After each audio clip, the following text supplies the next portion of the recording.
Dear students, a warm welcome to session 2 of International Financial Reporting Standard of 5th semester.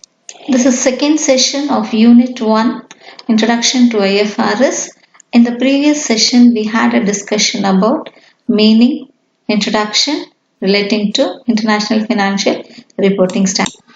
The learning objective of this session is we will have a brief idea about overview of IFRS in India, why IFRS in India, and proposed roadmaps for IFRS in India at various stages.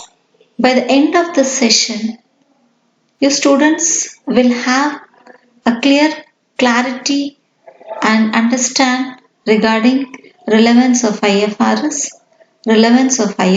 in India, and roadmap of IFRS in India. By looking at this picture, we get an idea that IFRS in India has arisen in different phases and stages. Let's have an overview of IFRS in India. Dear students, convergence with international accounting standards, International Financial Reporting Standards issued by IASB is getting its due weightage over a period of time. It is on 2nd January 2015, the Press Information of Bureau, Government of India, Ministry of Corporate Affairs issued a note outlining the various phases in which Indian accounting standards converged with IFRS, that is Ind AS. It is proposed to be implemented in India for companies other than banking companies, insurance companies, and NBFCs. If we talk about current scenario of IFRS in India, we know that most of the companies are adopting IFRS just not only because they are expanding their business across the globe, but also they are looking for unique and standardized reporting system which will help them to provide true and fair financial picture of the organization. Why this fair and true financial picture of the organization is required is to have a uniform and a basic common language to be discussed. However, different countries have their own IFRS accounting system and disclosure policies, like how the US have their US GAAP. What do you mean by this GAAP? Generally accepted accounting principles. This GAAP system, where companies in the US needs to be mandatory to follow these standards while reporting. Hence, similarly, Indian companies also need to follow Ind AS, Indian GAAP, with respect to same accounting treatments. These different reporting methods may create confusion among the stakeholders of the company while taking any decision relating to its investments or any management decisions as such. If the reporting or disclosure policies of the financial statement are based on unique and globally accounting standards, this will enable the organizations to deliver a fair and trustworthy financial information to its stakeholders. Thus, this is one of the major answers of why companies go for IFRS. Yes, let's have a look over the answers for why IFRS in India. Why we should have a common reporting standards to be adopted by most of the companies in spite of having Ind AS, which is already in existence. There is a question, why IFRS in India? We already have Indian GAAP. Then why companies are going for IFRS in India? Just simple. It helps to improve transparencies in an accounting system, to go globally, to adapt to new opportunities, allow exercise of professional judgments.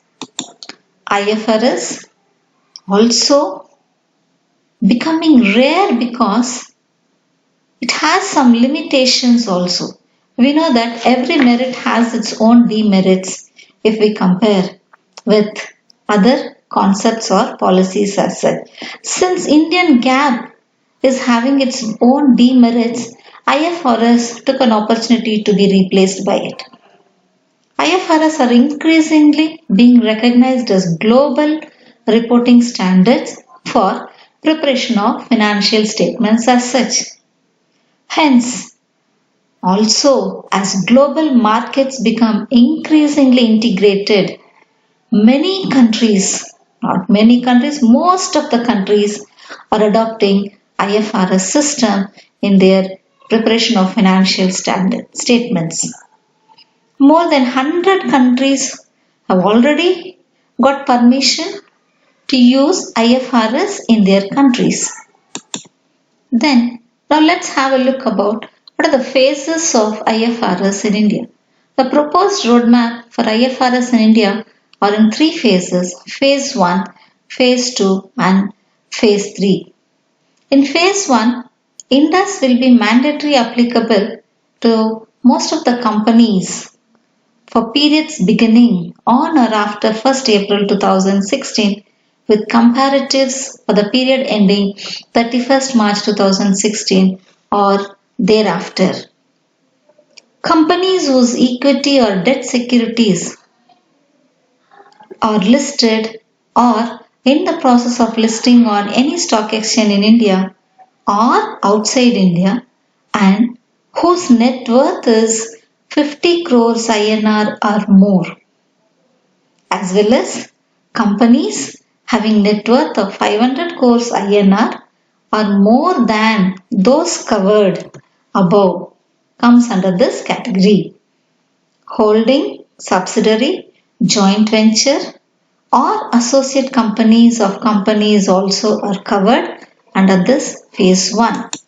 In phase 2 and phase 3, Indus, that is Indian accounting standards, will be mandatorily applicable to the following companies for periods beginning on or after 1st April 2017 with comparatives for the period ending 31st March 2017 or thereafter. Those companies are listed as such: companies whose equity or debt securities are listed or in the process of being listed on any stock exchange in India or outside India and having net worth of less than rupees 500 crores. Also, unlisted companies other than those covered in phase 1 and 2 whose net worth are more than 250 crores INR but less than 500 crores INR. Holding, subsidiary, joint venture or associate companies of above companies are covered under this phase. Dear students, remember India has announced the application or applicability of new standards with effect from 1st April 2016 in these three phases. Whatever existing standards will cease to apply after those dates. Hence, the need to learn the new standards has become mandatory and it is implemented in India as discussed under three different stages. Dear students, to evaluate this session, we have some MCQs, question and answers for your reference so that it will be useful to take up your internal test in future. Thank you.